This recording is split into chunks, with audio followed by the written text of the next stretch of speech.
In the first video, I made the statement that the single biggest opportunity that we all have to raise the performance of our organizations is our culture. But what exactly is culture? I mean, it seems like such an obvious question, and yet it could be pretty squishy and hard to define. And if we can't pin down exactly what it is, it's going to be pretty hard to leverage it in a way that can transform our organizations. My goal for this video is to bring a lot more clarity to that question. Let me offer you a simple definition of culture that I use in the second edition of my book, Culture by Design. I say that culture is the set of principles that governs how people behave in a given context. Let me say that one more time. Culture is the set of principles that governs how people behave in a given context. So let's unpack that a little bit. There are two parts to this definition.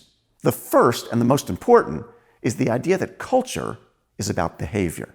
While our behavior is certainly influenced by our values and our beliefs, the culture is revealed through behavior.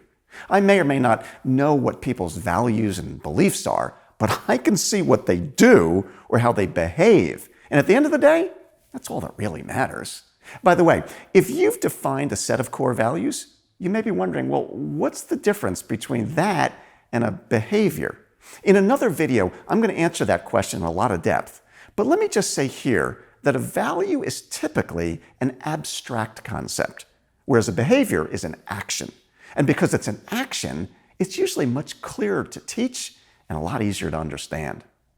The second part of this definition is the notion that context matters. Recently, I was listening to Malcolm Gladwell's classic book, The Tipping Point.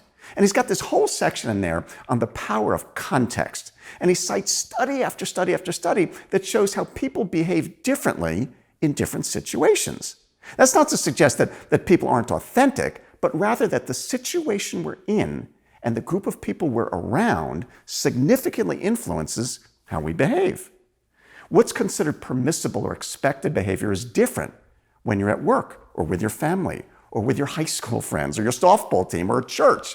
Each of these groups has a different culture or a different set of norms for behavior.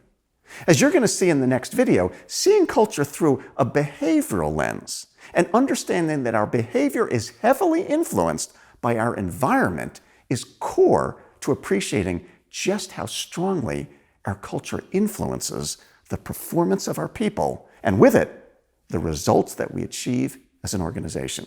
Be sure to check that video out.